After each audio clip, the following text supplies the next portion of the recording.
Yoon, and this is my first time streaming Griftlands. Griftlands is like a role-playing um, roguelite card game, RPG roguelite card game. So in Griftlands you have two decks, and oh, by the way, you have three characters to choose from. I think you have to beat the first character, Sal Derek. You have the bounty hunter. You have to beat her campaign first, and that unlocks Rook the Spy. And if you beat his, it unlocks Smith the Wastrel. Um, like these stories are really well written, especially Smith's. I love his story. He is quite the character. So we are going to be playing Smith here. And I might go kind of fast through the dialogue. So if you want to read it, pause if I'm going too fast. But there's a lot to unlock in Griftlands. So you start out with only I think half or less than half of the cards that you can unlock, or rather you start with, I think it's like 24 or 30 of your 60 card deck available when you first play, and then after you complete a game, you get you get points based on what you do, and those points, the more points you get, the more cards you unlock, and you can unlock up to 60 for each character. And as you can see, I've unlocked all of Sal's, all of Rook's, and I need to unlock the last 6 for Smith, which I should do if I beat the game one more time. But beat the game one more time, and I got it. And then that'll have all the battle and negotiation cards. So in this game, there's battle and negotiate. There's a battle deck and a negotiation deck, and it's kind of cool. I'll get into that in a bit, but there's also people you can encounter, and you can either the people that you encounter are somewhat random. They're not totally random, but there's maybe in each scenario, there's because not every game doesn't play out the same. There's a lot of kind of cool randomness to it. Like maybe it'll pick one of 3 different stories, or possible quests to go on, and each of those quests it'll pick maybe there's 3 to 6 characters that could be featured in the story, and of those characters, depending on what happens and what choices you make, you can make friends with these, so they can either like you, love you, dislike you, or hate you. And if they hate you, you get a bane, which is something bad that affects your game. And a boon is something good that affects your game if they end up loving you. So you want to generally love as many characters or have as many characters as you can love you. But if you get characters to hate you, you can then taunt them into attacking you, and then you can kill them, and then the bane goes away. And so you can sort of get more XP if they hate you. But it's high risk, high reward kind of situation. But I think it's kind of it depends on the situation whether you get them to hate you or love you. But anyway, so there's all the different people you encounter, and there is so many people that you can encounter. And you can see there's some are blacked out. I've played this game so many times, and there's still characters I've not encountered just because the RNG just hasn't provided them, or the choices I've made, they just haven't shown up in my games.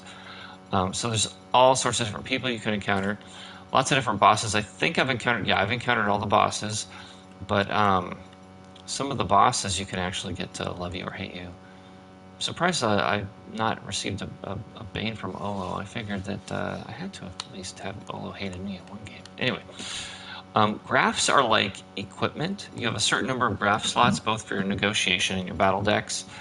You usually start with 3 slots for each. You can spend in-game money to upgrade, to both either buy new graphs or to give yourself more slots. On the hardest difficulties, you only get 2 of each. 2 negotiation graph slots and 2 battle graph slots. Grips are like, they're like, how do I describe these? Basically, like, they're goals. And if you meet the goal, you get a certain number of points, which can then unlock, I'll show you here. You get a certain number of points, you can unlock perks. You use the points from the griffs to unlock perks, and you can have up to 3 different perks equipped. At the beginning of the game, you can't change your perks in the middle of the game, so you have to pick them in the very beginning. And if you notice, see how it says I'm on this alert perk right here, and you see in the information box with the perk, it says perk played, you've won this game using this perk. Well, I've just had this goal of just going through all my perks and beating the game with each one, just to kind of see which ones I like the most.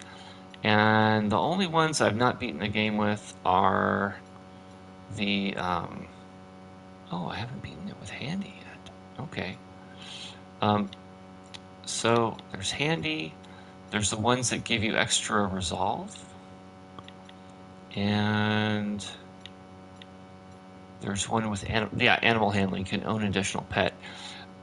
In battles, you can have up to 3 other people helping you, which can be either a pet, a number of pets. If you have animal handling, you can have 2 pets. Or you can hire people in the game, or you can just sort of get companions along the way from quests and stuff. So it's kind of no way of predicting, like, if you're even going to encounter the chance of getting a pet. So with Smith, I haven't even had the opportunity to have more than 1 pet. I've had 1 pet, but not more than 1. You'll notice I have 3 points here, but this socializer requires 4. So I have 1 more grift to unlock in order to be able to afford that. And that is to get, shills is the currency that the game uses. So when I get 100,000 shills, then I get another, I don't know if it's 3 or 8 points to unlock that very last perk. But a playthrough, I don't know, you might get like 1,200, 1,400 shills in a playthrough, maybe 1,500. You don't get a whole lot, and so you're doing a lot of playthroughs if you want to unlock everything, as you can kind of see. But it's fun. There's also there's metal, which is also like little abilities you can unlock. This is probably information overload at this point, but yeah. So there's battle cards start with more XP. Flourishes are like special powerful abilities that you get. But yeah, so there's all these different like things you can unlock, and you can see that Sal's medal is Sal only has 10 more to unlock, but Rook and Smith still need a bunch. So I think that's like all the basics. There's story difficulty. Once you beat story difficulty, I would recommend doing story difficulty first. Then there's the standard game where you can set your prestige level. So introduction, that's like story difficulty. You can go up to 7 prestige, and you have to beat the game on the earlier prestige level to unlock the next prestige level.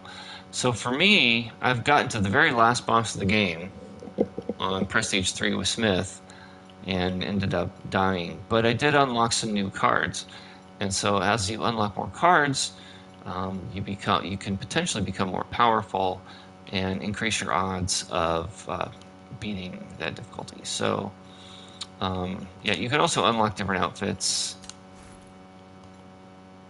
And, alright, so... so you start out with a deck of, what is this, 12 cards each? 12 cards in each deck. 1, 2, 3... I guess there's 9 in your battle deck, and there's 12 in your negotiation deck, I guess. So, anyway, I've babbled on enough. Let's get to it. You were born to disappoint.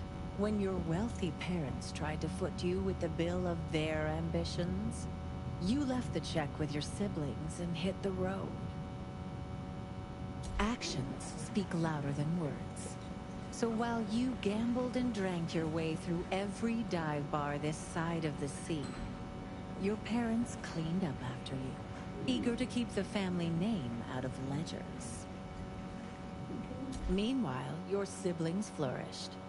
Theroux, the baby, grew out of diapers and into the Merchant's Guild, keeping his skin oiled.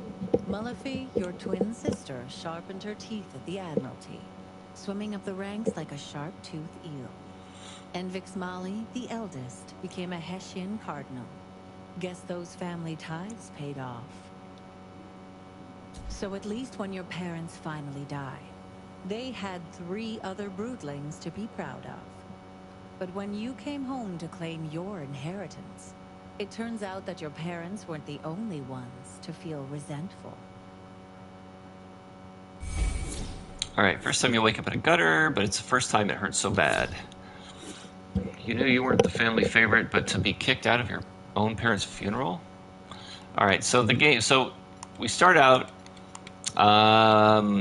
you can draft a negotiation card or a combat card. So, I did not make it through the last combat of the game, so I want to make sure that my combat is gonna be strong. So we're presented with drafting 1 of 3 cards. So let's see, expend. So Smith's mechanics are a little more complicated than the other characters. That's probably why you have to finish the game on the prior 2 before you unlock Smith.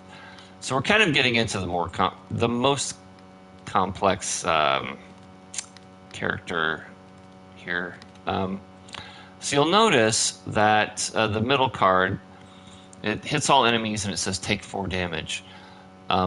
When Smith does damage to himself, he has a stat, or he has an ability called where he gets Moxie. So he starts with one Moxie. He always has at least 1 Moxie. And at the end of each turn, he gains hit points back equal to his Moxie. If he does damage to himself, no matter how much damage it is, on his turn, he gains 1 Moxie. I think that's how it works. I don't think he gains Moxie equal to the damage he takes. I think just taking damage, period, he gets 1 Moxie. And so taking damage is still not, it's still something to be avoided unless he's taken like 1 point multiple times. And at the end of each turn, he loses half his Moxie. So if you can get, if you can get like, 4 Moxie in a turn by taking 1 point of damage 3 times, then you're actually coming out ahead because because you lose half, you'll lose 2, and you'll heal 4 and then heal 2 the next turn. So you'll come out ahead. But all right, so so Smith's starting deck, which is up here. So he gets to bash an enemy, which does 2 to 4 damage. These 2 cards. And then he has drop kick, which does 6 damage to an enemy, but he takes 3 damage. And then he can apply some defense, so that can mitigate the damage that he takes either from himself or from enemies. And then he has these kind of 2 special cards where he can insert a hammer throw or a bottle smash into your hand. So hammer throw or bottle smash. So that's these 2 cards. So hammer throw does 2 to 3 damage and applies 1 trauma. And Bottle Smash expends an empty bottle from his deck to apply 1 wound. Well, what's an empty bottle? How do you get them? By drinking the Smith's Flask. It says drink and then improvise a card from a pool of special cards. So drinking puts the flask, it adds an empty bottle into the discard pile. And then it says improvise a card from a pool of special cards. So what will happen is there's this pool of how many cards? 1, 2, 3, wait.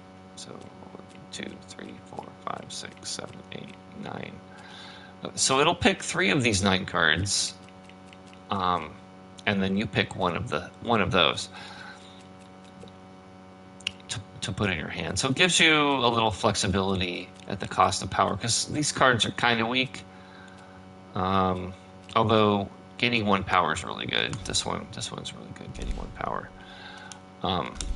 Power increases your strength. So if I had 1 power, then Bash would do 3 to 5 damage instead of 2 to 4. Dropkick would do 7. It would power affects the top number. It won't make him take more damage from Dropkick. But you get the idea. So it's a simple deck. So there's 4 attack cards, 3 defense cards, and then 2 sort of like. Well, I guess Smith's Arsenal. That's an attack card. So I guess 4. You get 5 attack, 3 defense, and then 1 like wild card. So that's a starting deck. So now we can get a card that applies 4 defense and draws 2 extra cards next turn, called Nap. That's pretty good. Oh, by the way, you start the game with 3 action, but whether it's negotiation or battle, you get 3 action points per turn. In the top left corner, that number is how many action points it takes to play the card. There are ways of getting more action points per turn, usually with grafts.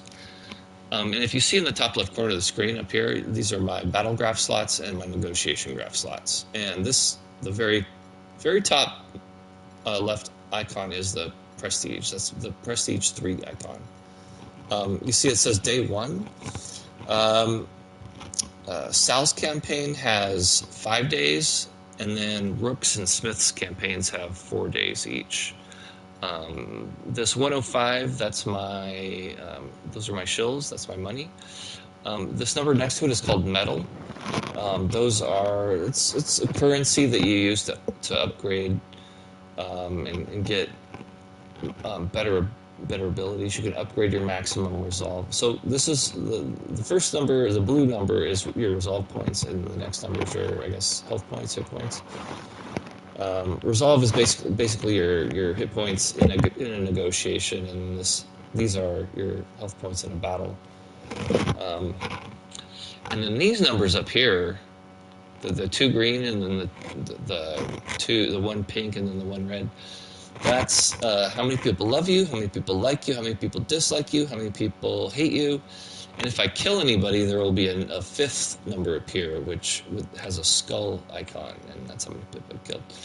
And then these 2 numbers, this is how many cards I have in my negotiation deck, and that's how many cards I have in my battle deck.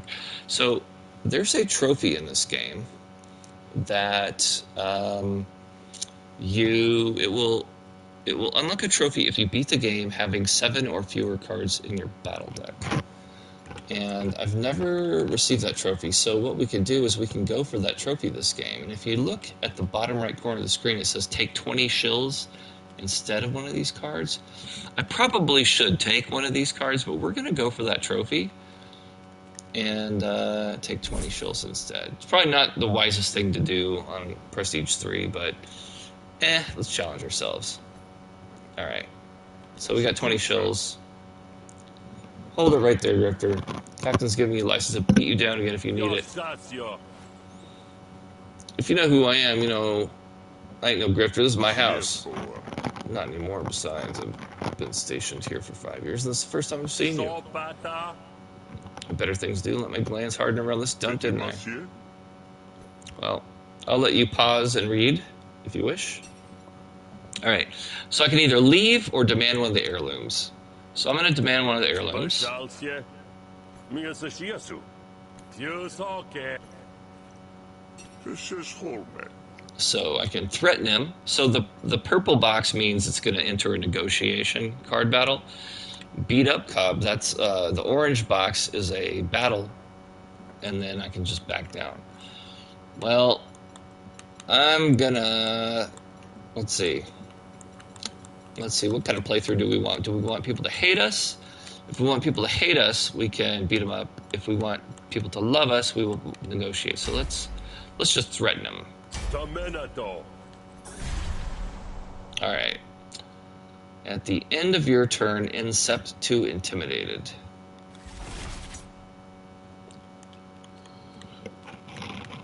Okay, so this is a little complicated if you've not done this before. So this little circle. So we've got these blue circles around us. And we both have a core argument. So the core argument, the negotiation ends when the core argument reaches 0 on one side or the other.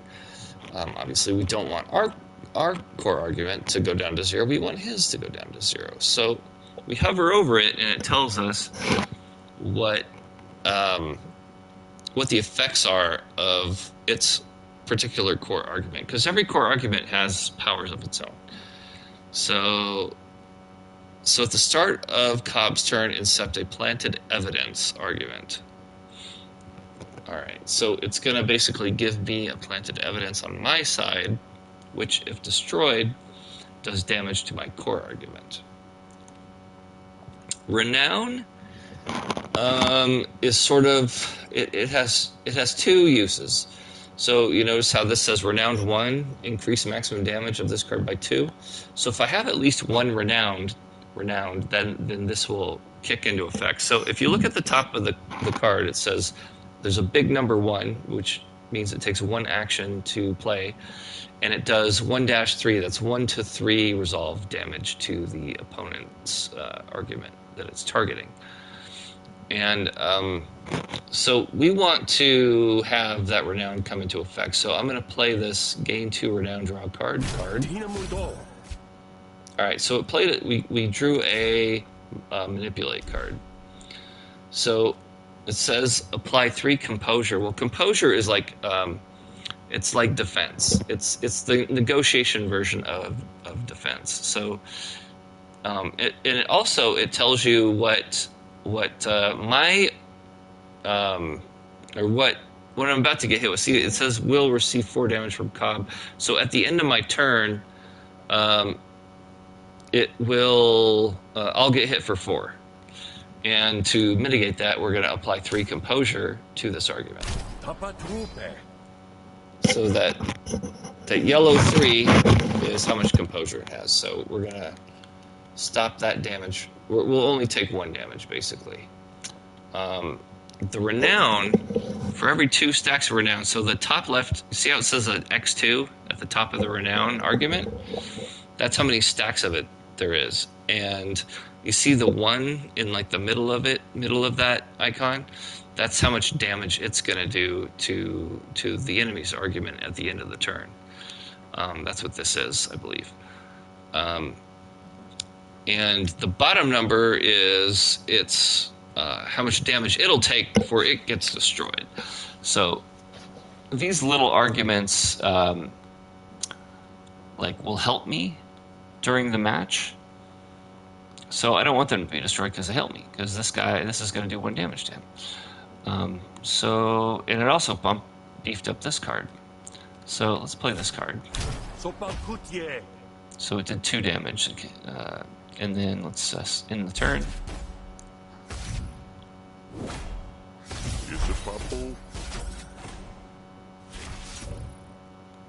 Okay, Smith himself does.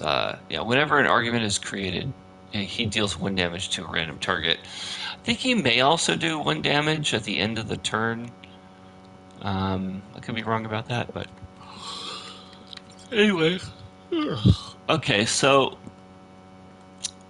let's see here. So he played this intimidated card. So if there's red cards that appear on your side, they're actually hurting you. So this is actually hurting him. So he's intimidated. Hostility cards, which are the red cards, deal an additional 2 damage, but I don't have any hostility cards that do damage that I can play, so that's kind of useless for me. This is a card that does 2 to 4 damage, so this argument is going to do 2 to 4 damage to my core argument at the end of the turn. So let's see here.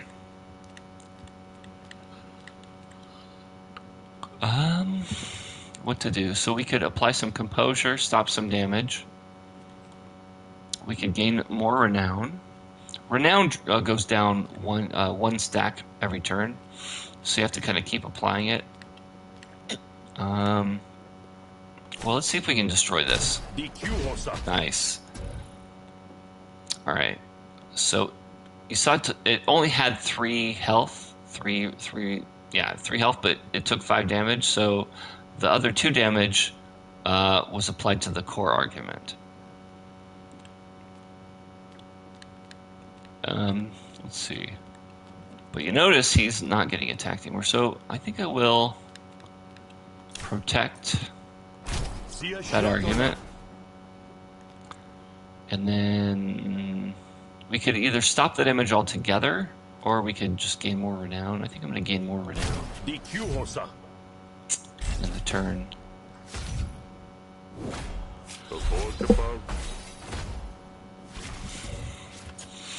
Okay, now we have a hostility card we can play that is affected by the intimidated. So let's go ahead and... Oh, self-promoted or clout. Okay, I think it's actually more beneficial to play this, even though it's going to cost me 1 of these. We'll see why in a second. Play this card twice. So this went down, but it's going to go back up when I play this card twice.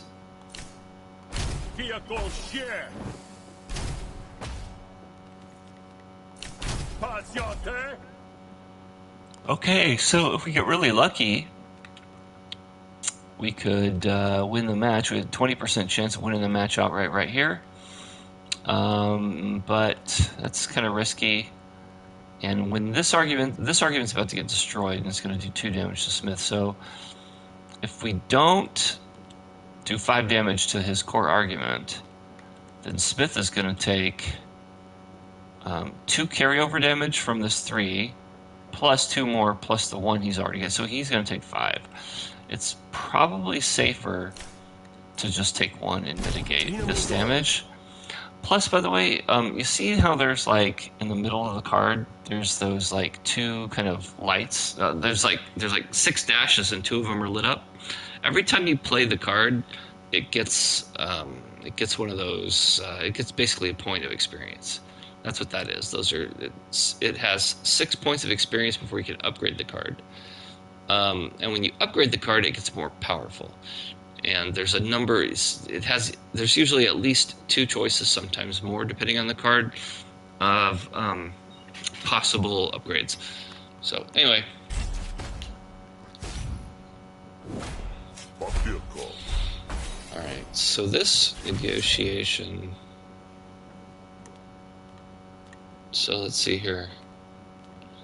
We can just kill him outright with a bravado. If we play other stuff, then the intimidated is going to go down, because it says remove one stack when you play a non-hostility card.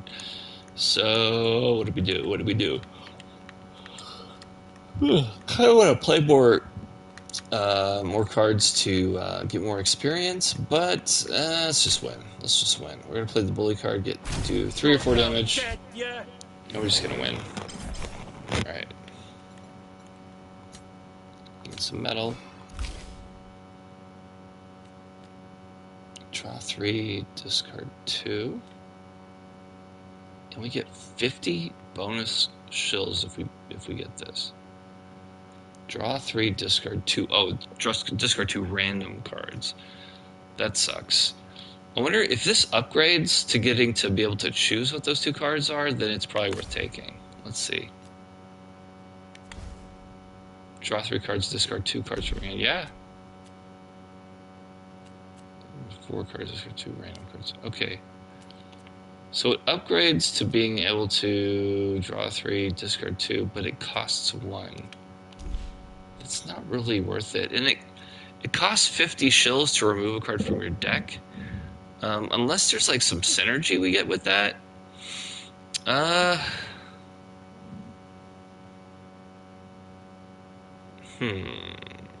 Draw 3, discard 2.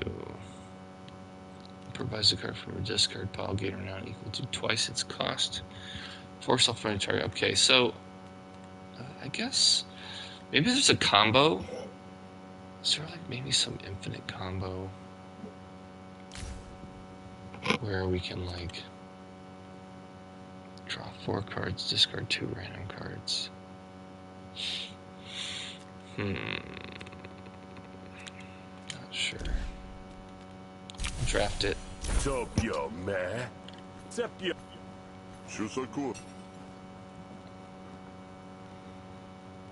Okay, so we can upgrade a negotiation card. We can increase our max health by 8 and max resolve by 2. Or we can get healing vapors, which applies 6 mending. So 6 mending basically heals you 6 each turn, but it goes down 1 each turn. So it'll give you 6 the first turn, 5 the next, 4 the one after that, and so on and so forth until it runs out. Replenish means because normally you draw 5 cards a turn. A card with replenish will replace itself. So if you draw 5 cards and one of those cards has a replenish on it, you get to draw another card. So, but it says also destroy after 1 use, which means destroy means it is permanently removed from your deck. Permanently. So we can upgrade negotiation card, get more max, more healing vapors. I think I'm gonna go with the upgrade the negotiation card.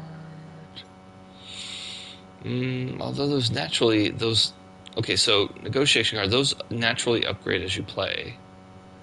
And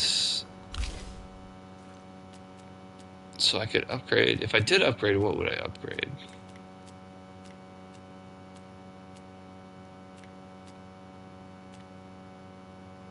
I'm not sure. Maybe I should get Ransack. Yeah, let's upgrade a Ransack. And not have to deal with any of that stupid randomness. Okay. Draw 3, discard 2. Draw 4, discard 2 random. Oh, which one do I choose? Guess that one.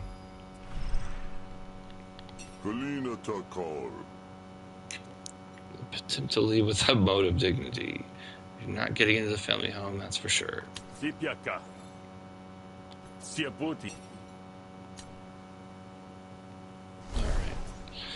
Alright, my friends, I am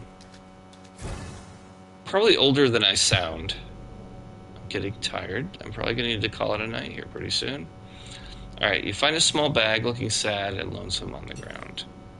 Someone took time to write money on it in unpracticed letters. You can get 30 shills or leave it where it is. This is a setup. We're going to leave it where it is. You decide it's not worth the trouble. And because I played this game before, I know it is not worth the trouble. So we are going to go to Sweet Relief. I'm going to start the Sweet Relief quest. Go in there. Hi, what is your first choice of bar? Blah, blah, blah. Sehol. Sapyape. Papintanka. Lemla pususu. Sia hatapa. Kulema. Papatanasha. Pipotus. Puposhosa. Papon tansian. Alright, so we can ask about a number of things. But I'm just going to offer to help him. Gatsiki. Pansoshoa. Shikats. Jomesa. Puna da sierpa. Kapu piolpan. Shakunapa. Papel supa. Alright, so it's giving us a choice of 2 quests. So do we want a Coyote Claw, draw a card, apply 2 bleed, Destroy after one use. That's kind of weak. So it also gives us 100 shills and 1 medal. The other one does not give us that weak card, but gives us 5 medal instead. So we're going to go with the 5 medal. Conversia. Che pietiol? Dall'ossaki. Kina kiakata. Pizza kope. Kodoma sanaku. Siempo, ma? Kolkelta. Lurkuto zam. Alright, we're going to accept the job. Sopetate. Mission silk. Zatam propia. Panso shoa. Okay, so we can check out these guys that are hanging out. And if you, on the PS5, if you hit R2, you can inspect them. And you can see what the boon is and what the bane is. You can see the bane is currently not being displayed because I've never received it before. I don't know what it is. So I have to get them to hate me to be able to know what their bane is. But their boon, whenever you remove a debuff, heal 5 health, that is amazing in Sal's game.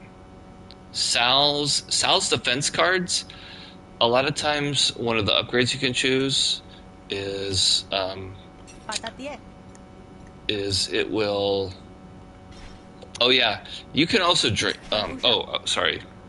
What I was saying was, what was I saying? I just pulled a Biden. Sorry, guys.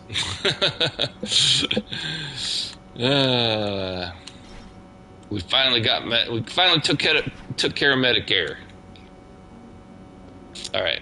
Lushenko. So you can talk to these guys, and you can spend money, restore your resolve points. They'll like you, but you get these cards, these tipsy and slurred speech cards. The slurred speech is a negotiation card. Tipsy is a battle card, and they cost, obviously 2 and 1 actions to destroy. So they are destroyable, but they're just annoying. They're annoying, and they will be removed from your deck when you sleep at the end of the day. They're just super annoying. But so basically, you want to make sure that they have a good boon. Like whenever you drink to restore resolve, also restore 4 health. I mean, that's not that great. Unless you're playing like on the hardest difficulty and you'll actually be drinking to restore stuff, then that is good. Speaking of drinking, I got myself a little sparkling strawberry juice here. All right. So yeah, we're not going to be sharing any drinks with anybody right now. We're only down two resolve points, which is just fine. Like as long as I have at least like 20 resolve points, I can defeat most negotiations as long as I keep my deck nice. All right, so Sweet Marif, we can buy a drink to restore resolve, buy a meal to restore health, go to our room to change outfits. Let's see what cards he has for sale. Gain influence, gain power, gain an action. These are all good, but the fact they only have like 2 or 3 uses and then they get destroyed, they're kind of expensive for that. So if we can get him to like us, then he drops his prices 25%. If he loves us, he drops them 50%. There's also boons you can get with other characters where some characters will reduce the cost of everything by 20 shills. So like if the hip flask is 50 shills, if we can get Sweet Marif to love us, then the price would be 25 shills. But then if we have another character love us, and the boon is that all prices are 20 shills off, then that would cost us only 5 shills.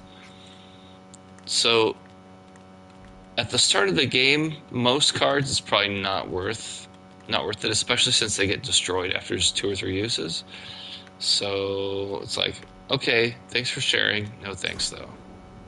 So we're gonna be done. And then we're gonna travel. And we're gonna travel to the dock.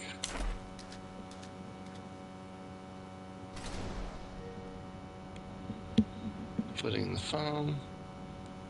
Okay. Posate. Shakunapa. Shalpasuta. Somakaso. Okay, he's telling us to fuck off. We can threaten him or convince him that I'm representing Sweet Marie. Let's convince him because we don't want to piss him off. Siabutia. Okay, this guy, whenever he deals damage, he gets composure equal to the resolve he lost. But if he's not able to punch through my defenses, he takes 3 damage. So this is where we want to apply so much composure that he doesn't do any damage to us. And then with the remaining action point, let's brag. Sodete. Smake.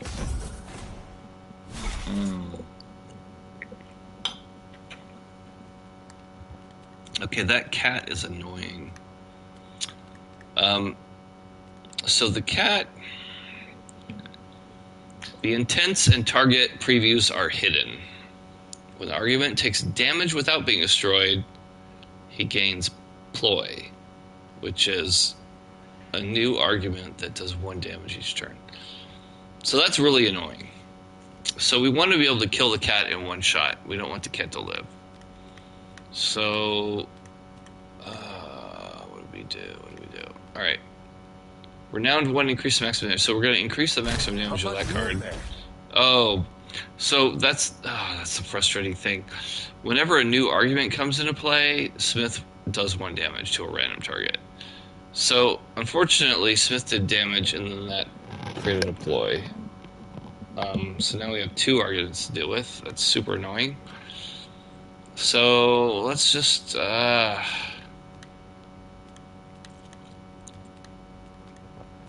Well, when we play one of these cards, it increases the damage of the next one. So let's see if we can kill a cat and get lucky. All right, we got lucky. And then, okay, let's think about this. We have 1 action point left. We're going to take a bunch of damage.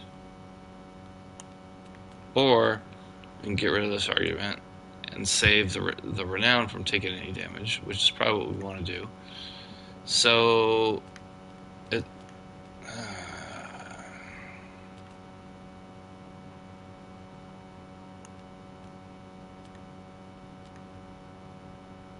2 or 3, so there's a 50% chance that gets destroyed, or a 60% chance if we use brag. 60% is better than 50%, so boom, got there.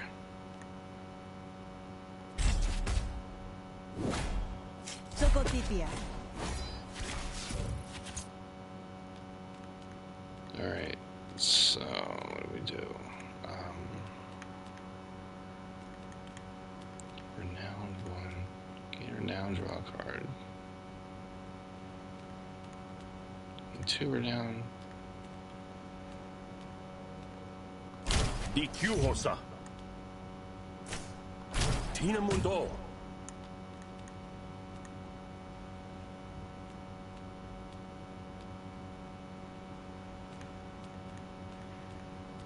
Alright, it's the same card.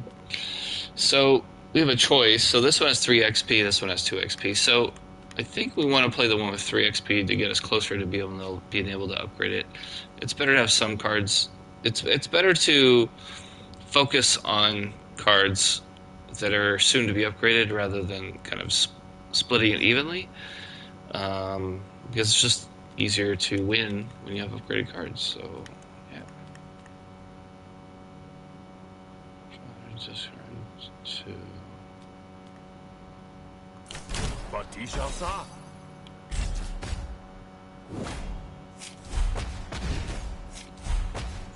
Alright, friends, I'm gonna return to the menu, I guess. Resume. Oops. Your progress was saved at the end of your last conversation. Alright. Sia Shiatona. Get Bakapa. Play those. Bolma Bully. Shuatia. And Shan Shoata. well, that's annoying. Gonna take 4.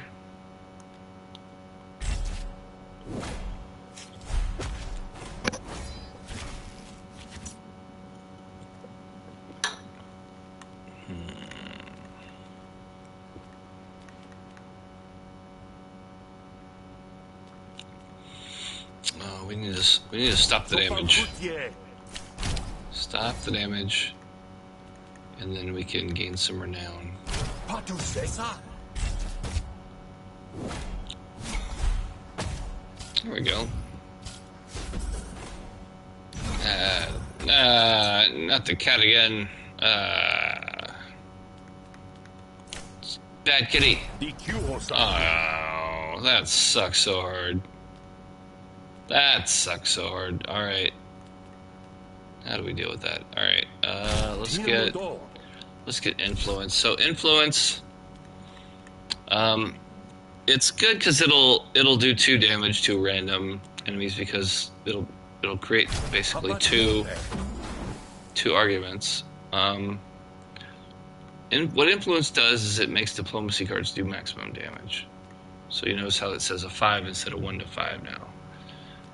But with that, we can get rid of. Oh, we can only play 1 card. So it's like, do we play the composure? Do we play brag? So yeah, let's get rid of this. Yeah, I'm just gonna. Semin Pekir. Just gotta suck it up. All right. Oh boy.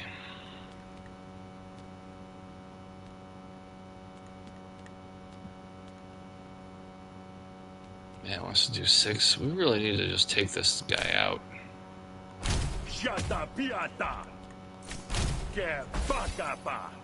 Shot the piata baka fire burper.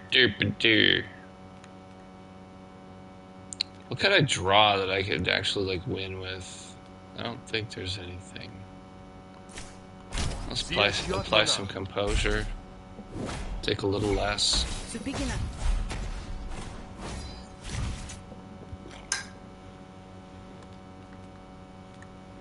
I feel like I'm not playing well because I'm tired. Alright. Gain renown. Gankanu Kapuna. Okay. I need to do maximum damage with both cards. Or I lose. Come on, 20% chance. Yeah, not gonna happen. Lost the negotiation. So when you lose a negotiation, you don't lose the game, but when you lose a battle, you lose the game. Tapotasua. Yeah. So Alcioso. Sutukotia. Ganatico.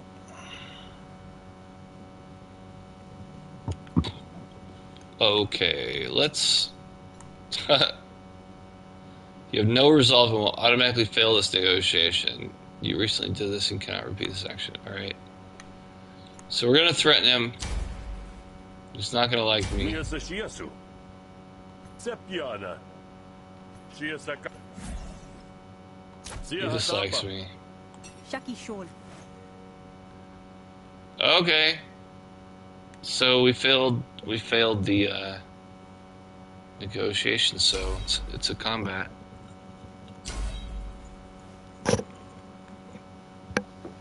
Man, I'm so tired. Alright, And Yon. let's go. Alright. So he's gonna do 2 damage to us. So we need 3 defense. 2 defense to mitigate that.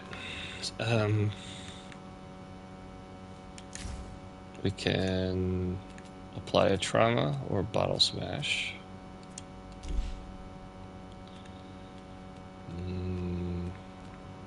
Let's see, we don't have a bottle to smash, so, but here, let's apply some defense.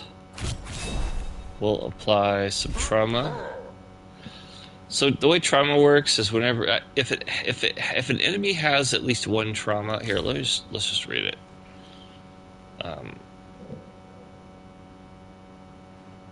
Whenever owner is attacked, increase trauma by 1. At 10 stacks, owner gets traumatized and loses trauma. So what traumatized does is right below. The next attack against the owner deals double damage and reduces this by 1. Okay. So getting a trauma started, not a bad plan. And then every attack will be war. And then that's it.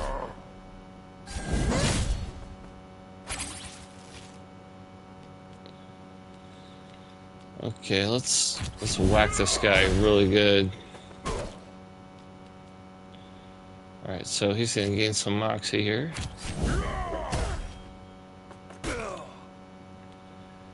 And then he's gonna hit me for 9. Let's see what the flask can do. Alleviate heals damage you've done to yourself this turn. I think we're going to do that.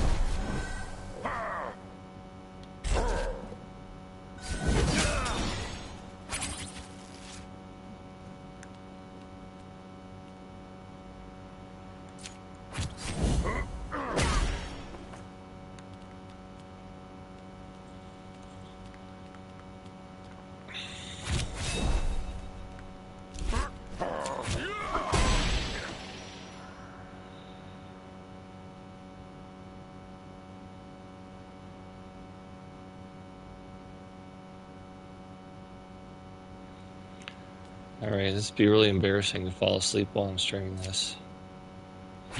Alright, I'm going to cast that defense just for the XP.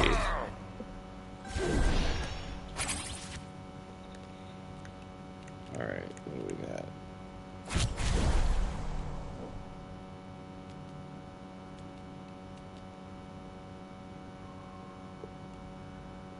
Alright, what's going on? Choose a card. Alright, let's choose Alleviate 4 health. Oh, he's got some evasion.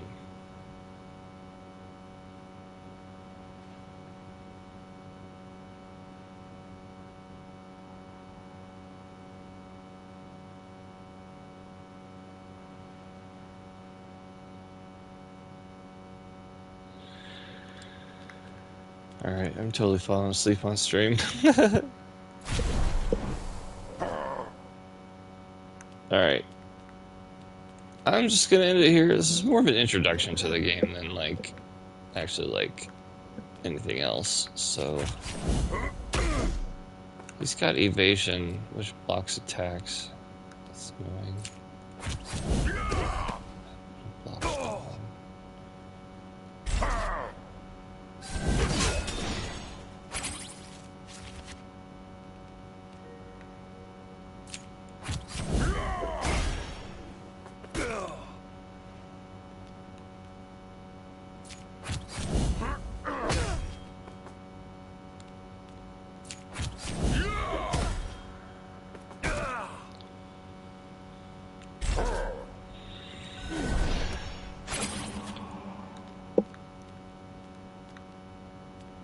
Alright, friends, I'm going to call it here because I am super tired. So, have a good night.